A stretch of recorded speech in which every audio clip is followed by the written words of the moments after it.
Hi, everybody. This is Kat Day, and I'm with SPM Billiards Media or SPM TV, and we're here with Brian Pauley and our special guest, Landon Hollingsworth. Landon, so tell me, you and Joey Tate had quite the Hill thriller not too long ago. Yes, ma'am. It kind of brings back memories from the year ago because it happened. We got to the finals 2 years ago, um, and I was able to pull that one out. And then Joey making a phenomenal bank at a Right, at a wonderful time. So yeah, that was quite a match. It really was. right. That was what at the US or was that the US Open or was that the one before it? The international 9 ball. International. Okay. Yeah. I knew it was one of them. I was trying to remember exactly which one. They all start to run together after a while. Yeah, there's so many. I know it. But you've been placing great. You placed in Roanoke, you on in the 18 and under division, you placed first. What was that in September? It was at the start. I also placed first at Roanoke at the start of the year. So yeah, I placed first in September and then the first stop of the year as well. So Uh-huh. Okay. Do you know Brian Polly? I think I you've feel seen like each I other at do. events before. Yeah, I feel like I do. Yeah, Yeah, Yeah. because I've been to League Room when you guys had an event there. yeah. When you guys were at Rocks Billiards in Cincinnati, I think a couple years ago. Actually, I helped sponsor that event. So I think I've seen you around a couple of different places. And I actually, you didn't know this, but I watched you play Christina to catch when it was at the Super Billiards Expo. Oh yeah. Okay. Yeah. Yeah, Yeah. I That was remember watching that was that. fun.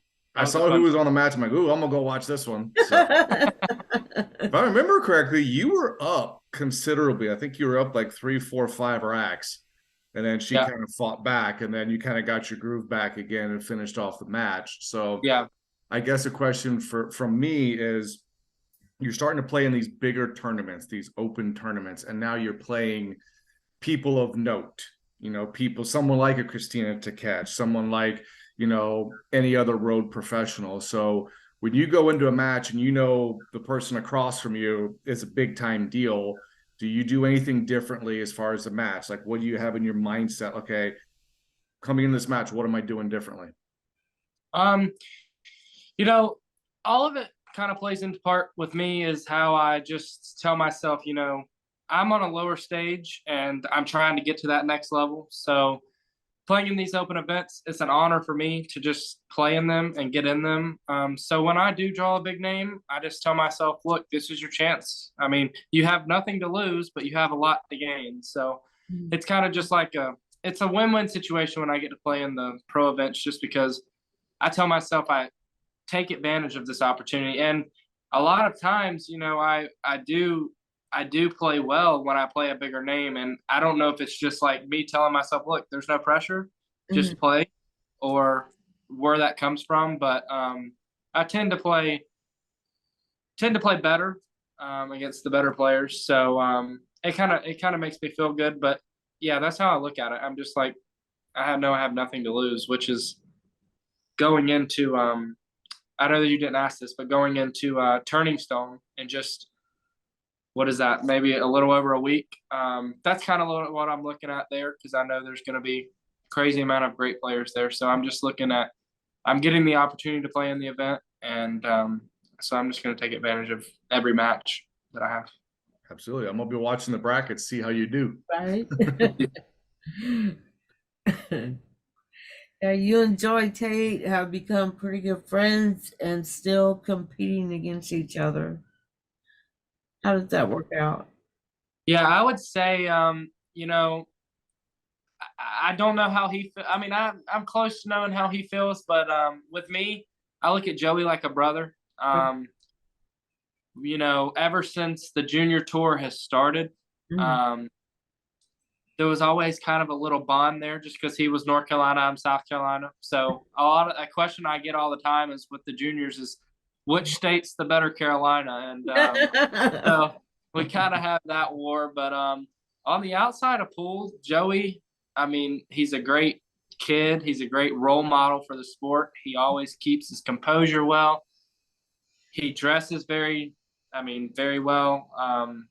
Yeah, just Joey. I mean, to be able to compete with him on the pro tour, if I make it, and he makes it, would be an honor just because we've grown up together. So there's nothing that can break that kind of bond, I don't think. It's always nice to have that healthy, rivalry of the North and South Carolina. Like my road partner for the trick shot stuff, I'm from Ohio, he's from Michigan. So you can imagine how that works out. Yeah. But we're out in South Carolina because actually I did a show in South Carolina last month or so over near Spartanburg. Oh, you did it in Spartanburg. Okay, so I'm in Greenville. So that's probably about 40-ish minutes, maybe a little more, maybe a little less, depending on where you were. But yeah. Okay. Yeah, I was doing a Napa State event over there. So, but nice, very cool. So I was telling Catherine earlier, to me, you and Joey Tate are like this generation's Allison Fisher and Karen Core. It's like, well, I'll take that. I mean, seriously, I mean, when you guys get together, it's going to be a match. It's probably not going to be a blowout. I mean, okay, you do have those. I mean, when you're at that level, somebody has a bad day, somebody has a good day, it happens. But most of the time, when you get two people that are evenly matched like that, it's not going to be a blowout. It's going to be a tight match. It's going to be entertaining. And so, yeah, to me, you guys are this generation's Allison and Karen, and I always love it when you guys get a chance to play each other. Yeah, it's like when the bracket comes up, it's kind of like a thing where you don't want to draw them at the beginning just because like one of us are going to have to go the other way. But yeah, just being able to play him, it always keeps me on my toes, and I feel like I can keep him on my toes just a little bit. Sometimes he'll tell you consistency is maybe a little bit of my weakness. But we keep each other on our toes. So. Yeah, I think we all can empathize with the consistency factor. No matter what cue sport you're in, whether it's three cushion, trick shots, or pool, I mean, consistency is the key. But I do have a question because I know how I felt when I got that cue sponsor. So tell me like how the process of you getting with Q-Tech was, and like, did they come to you, or did you know somebody that took you to Q-Tech, say, hey, look at this guy? So I had previous sponsors before Q-Tech, Q-Wise, and things fell through, and it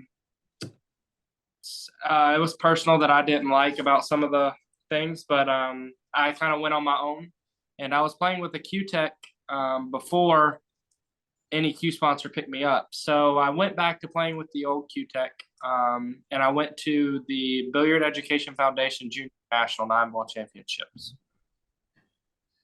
And when I went to that tournament, I played in that tournament, and I actually won the 22 and under Junior National 10-Ball Championship and the 18 and under Junior National 9-Ball Championship. And Shane Walford gave me a call, and he's like, I've talked to Q-Tech, and this was nothing that I asked him to do. He says, I've talked to Q-Tech, and they really like to speak to you about some things. And I was like, sure, that sounds amazing. So I get on the phone with someone from Q-Tech, and we talk and we make some agreements, and they offered me a spot on the team, and I was just, I was kind of, my idol is Shane Van Boning, and that's just how it is. And now I'm proud to say that I'm on a team with Skylar Woodward too. But yeah, so they're the guys that surround me around the team, I feel completely honored because I feel like the best players in the world are on Team Q-Tech. And so just to be a part of that, it's kind of, mind blowing to me, but I'm happy that I don't want to be anywhere else.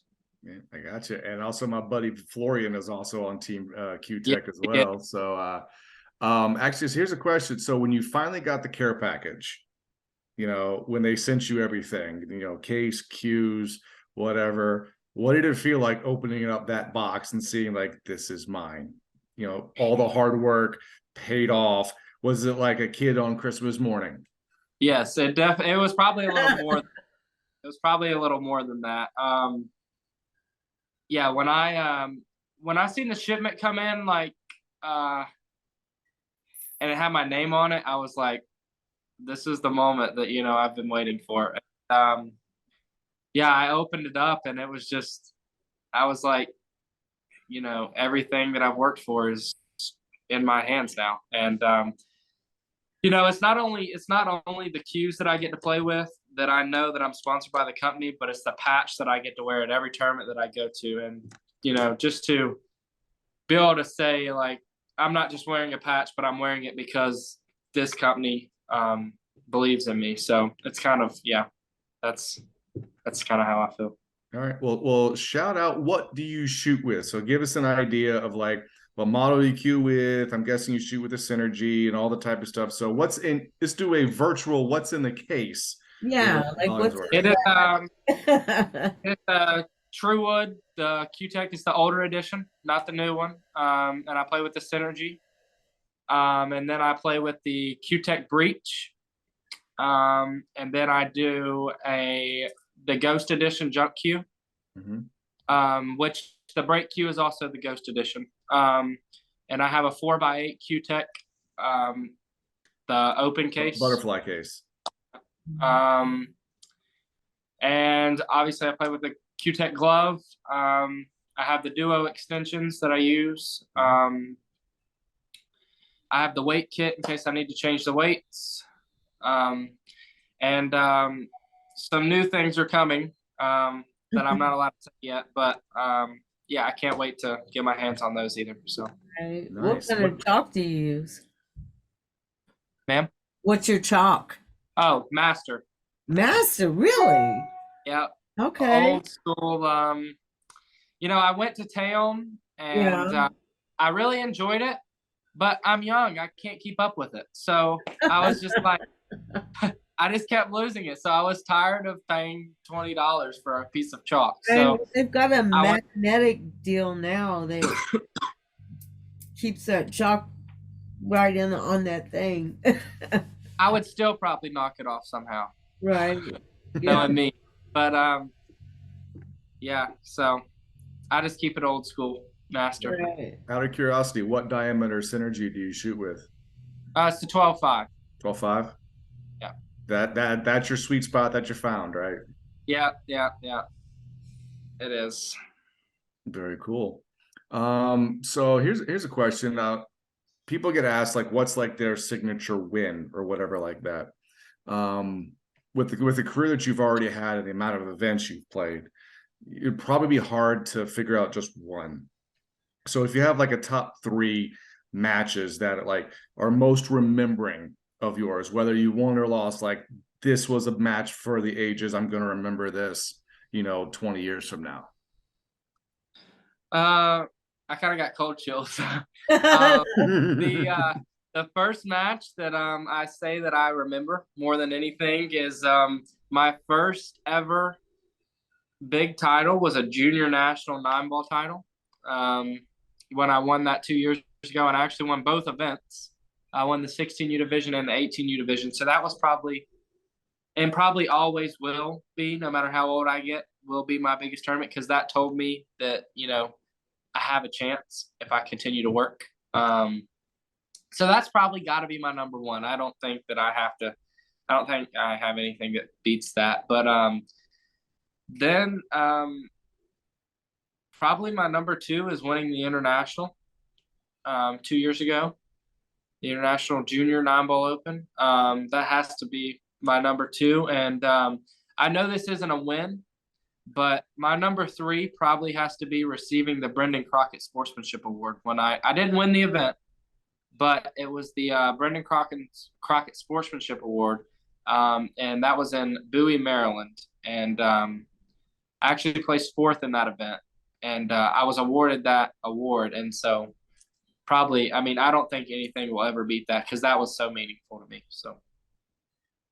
Absolutely. And the fact that you view it that way, you know, as a sportsmanship award being that big. And I'll say this, you know, I said, I've been to a number of your guys' JIC events. I watch them on the stream as often as I can. What you guys are doing is what pool needs. Mm-hmm. You know, you listen to Emily Frazier talk all the time about trying to clean it up, you know, making it a professional look, you know, and so forth. And you guys are all dressed how you're supposed to be, acting how you're supposed to be. So when I look at the future of pool and seeing you guys play, you know, 5-10 years from now, when you guys and the girls are the players now on the pro tours, it's just going to be that much better for the sport. So I think what you guys are doing is amazing, and I love watching you guys. And I love watching, you know, how you guys conduct yourself. It's like there's some of the pros that you could probably learn a thing or two from you guys with that. So it is awesome what you guys do with that. Yeah. Thank you so much. Yeah, that's something that Emily really, I heard her, even on the SBB 60-minute thing, they kind of kicked that around a little bit in there on how the dress code is changing and people are starting to dress more professionally. They're trying to get everybody out of jeans and t-shirts and, you know, just have them be more professional. All right, so here's another potential goosebump question, maybe. I always love to ask this in any interview I do in the magazine. You might have to think about this. So if you could play any player, current, past, passed away, any player in any game, in any format, who and what would it be?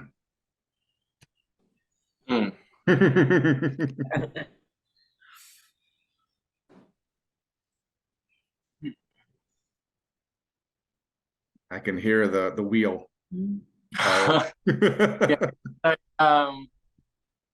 That's tricky. Well, the game has to be 9-ball, because that's kind of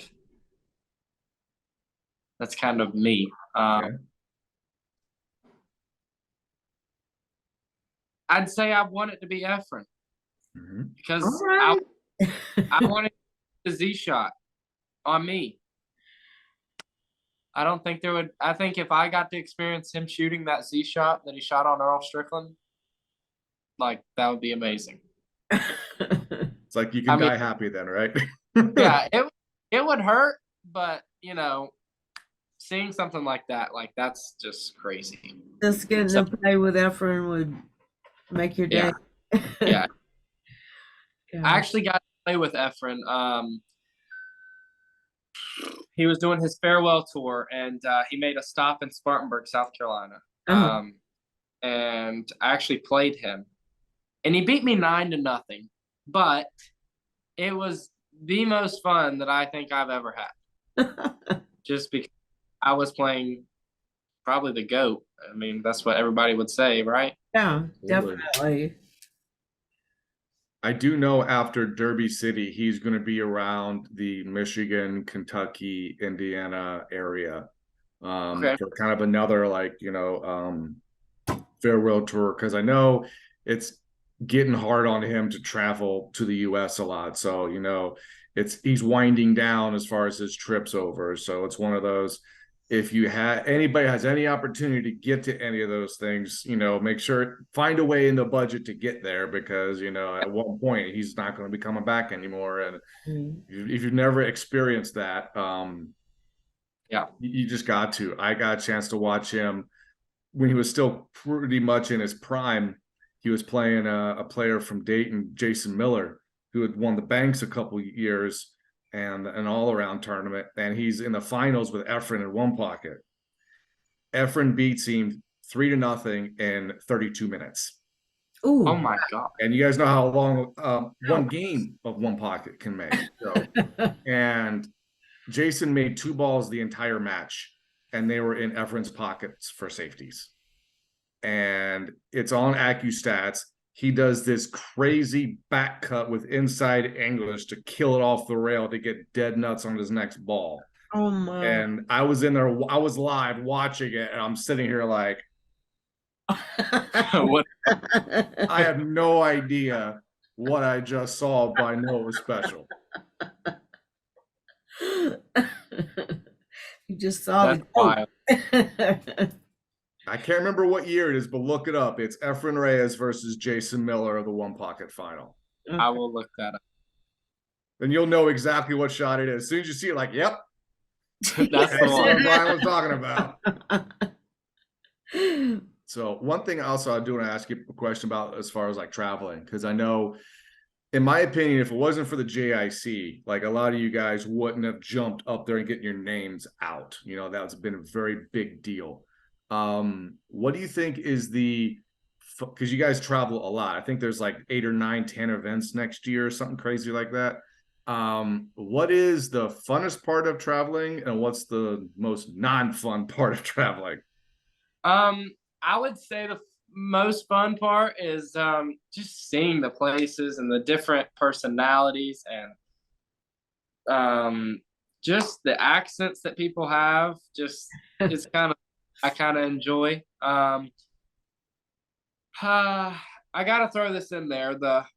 I don't like when we go places that don't have sweet tea, but that's minor. Other than that, I would say the part I hate is just like having to like pack and just like get on a plane. Like I don't enjoy that at all. The hotel is not that bad, but packing and getting on a plane, no, it's not for me. I can hear you there. I traveled to 6 different states this year for trick shot shows, so it can be not fun traveling. And as you talk about the accents, it is interesting to go there. I remember the first time I went to Borderline Billiards, and I met Mrs. Marion, and I was like, wow, that is a Southern drawl. Yeah. She does have one. But so I mean, go ahead. Oh, I was just gonna say, like, when you're talking to people, if you don't say like y'all, then like you gotta say y'all, because that's I get made fun of. Want to know another thing I get made fun of very badly is when you're putting, like, I have to ask you before like I say it. When you put something like in the car, it needs to be changed every 5,000 miles. What is that called? Oil change. Yeah. Well, I say oil. Okay. Okay. And I get fun of that. They just say like, what is oil? It's Oil. just oil. They make fun of a big I in the word. So Interesting. Where I'm at here in Ohio, it's either creek or crick, you know.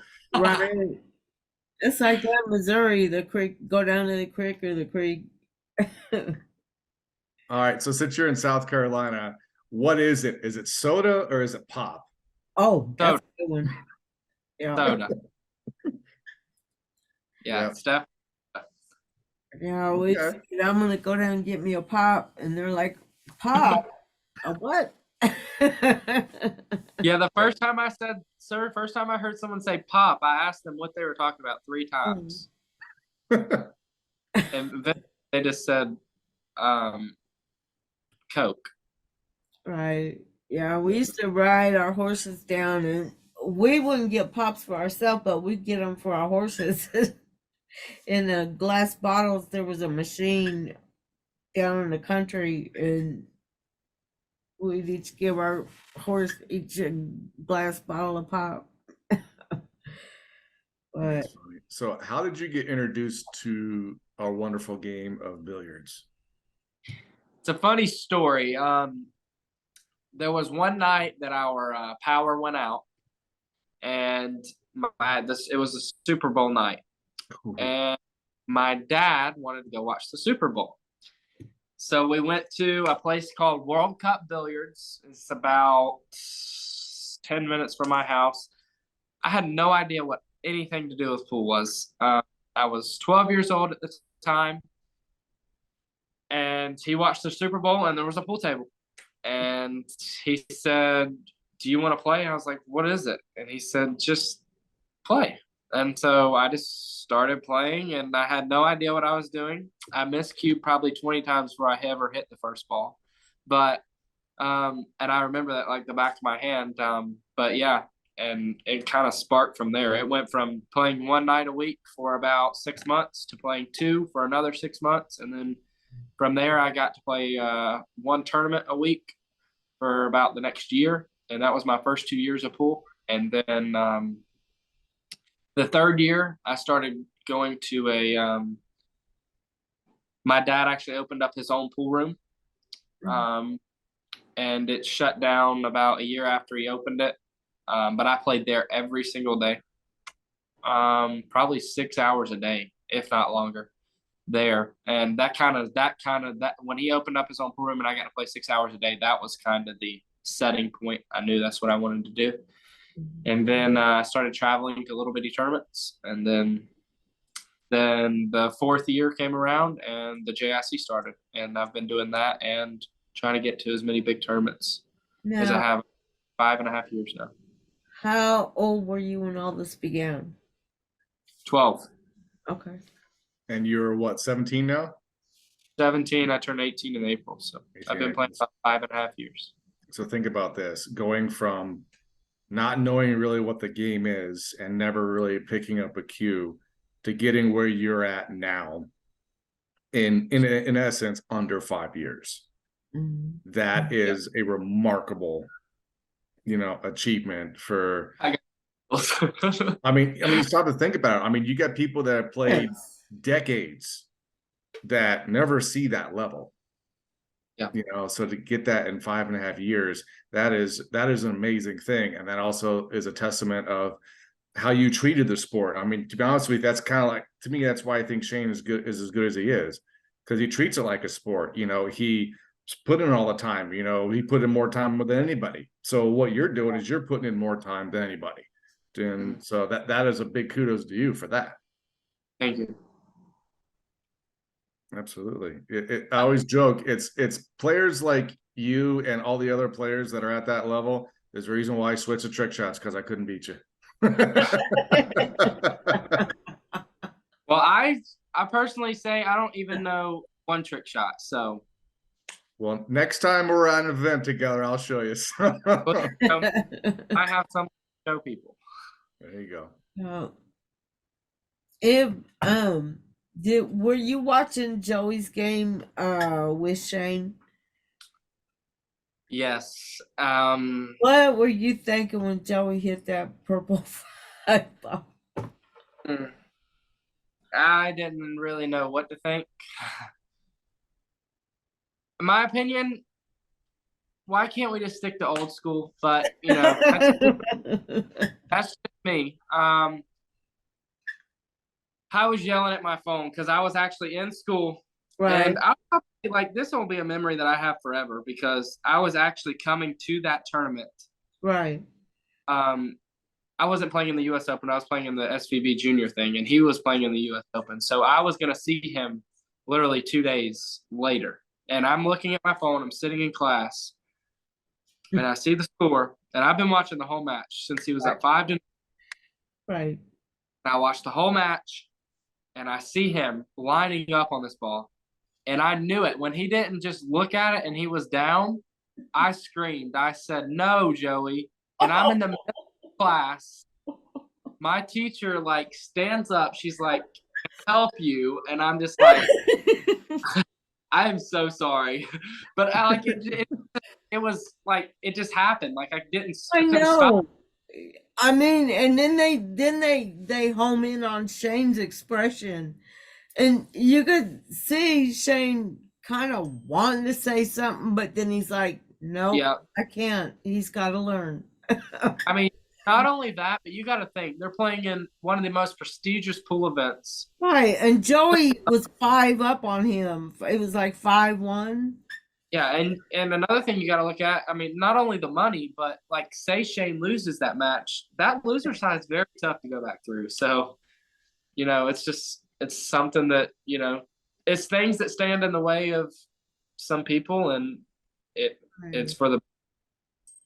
Yeah, I watched that match too, and I'm sitting here looking at it. I was like, wow, I think he's lining up on the wrong ball. I was like, no, that's the I was like, no, don't do that. But it's interesting on how crazy that match turned, because Shane got out there. The next rack, Shane breaks and scratches. Yes. So it's fairly wide open. I'm like, all right, Joey has a chance to get this back, make this game up, go hill. Yeah. I actually thought from the shot that I seen that he was going to play the 9 when Shane scratched. I thought he was going to play the 9 from where it sat up, just because if he makes the 9, it's hill. But then I kind of looked at the spread, and it wasn't too much, like trouble. It was kind of just like you had to, and he got funky on the first shot. So I'll tell you what, I don't know if you. I definitely put it here.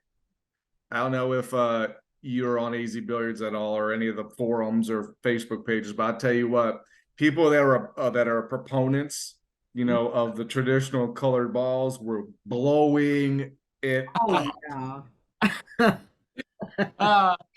I couldn't imagine. I bet. I could not imagine, because I'm on Facebook, and just the comments I seen on Facebook was just horrific. Right. They were going crazy. They were not happy with Matchroom at all. Well, Matchroom's been using those same set colors for ever. 2 years. I think 2 or 3 years now. Yeah, and the balls, I mean, at least on the screens, if you're the viewer, you know what's what when you're watching the game. So if they're going for that 5. But I automatically now know if I'm watching a Matchroom event, that purple, that's the 5 ball. Yeah. It's not the 4. So, I mean, it's a pink 4 and a purple 5. Yeah.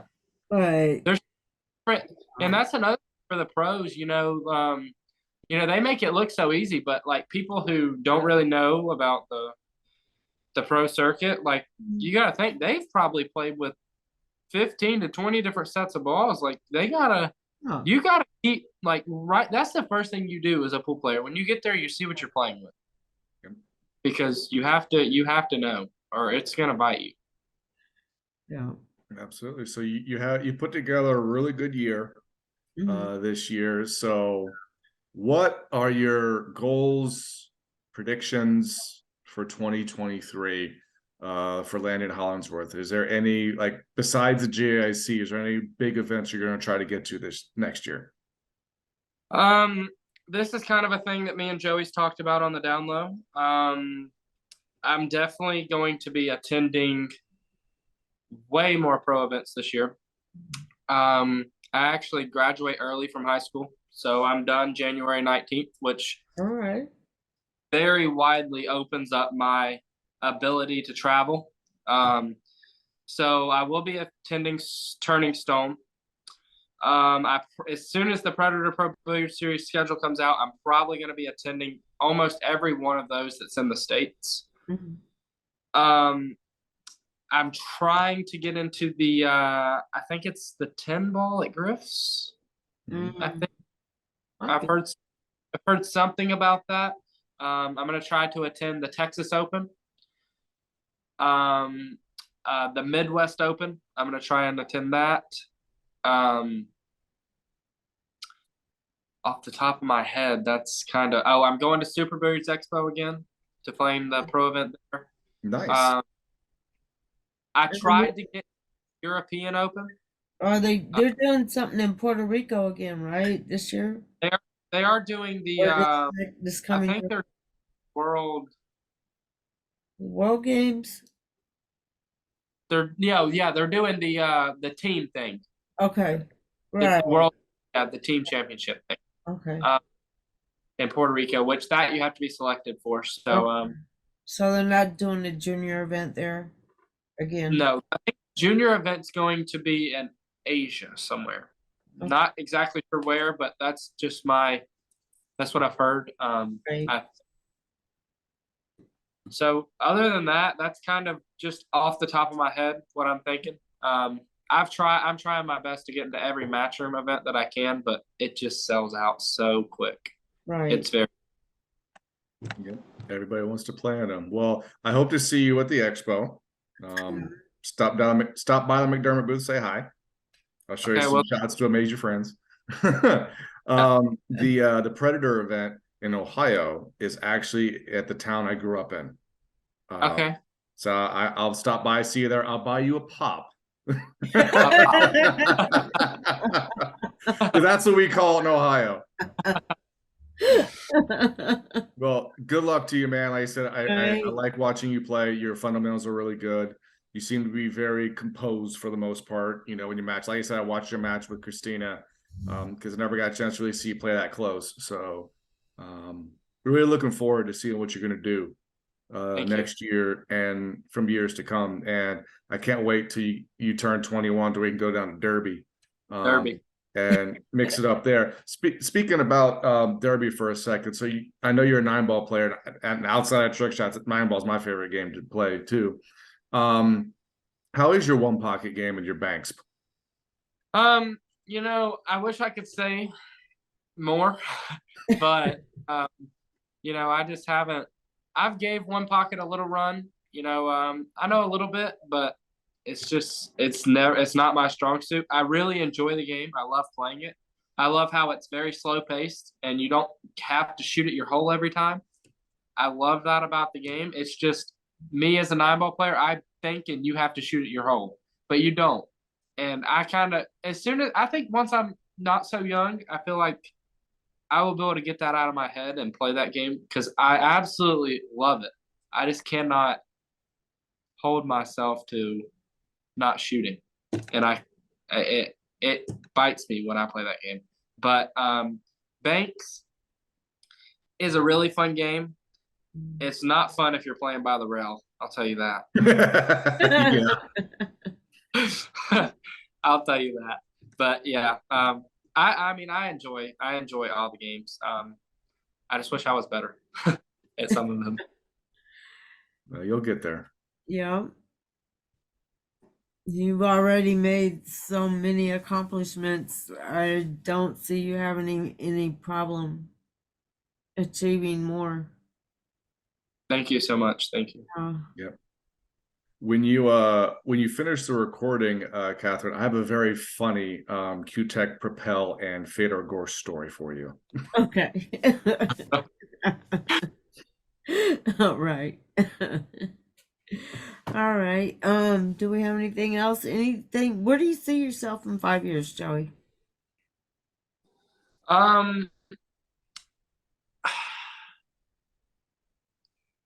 You know, I'm actually planning on going to college.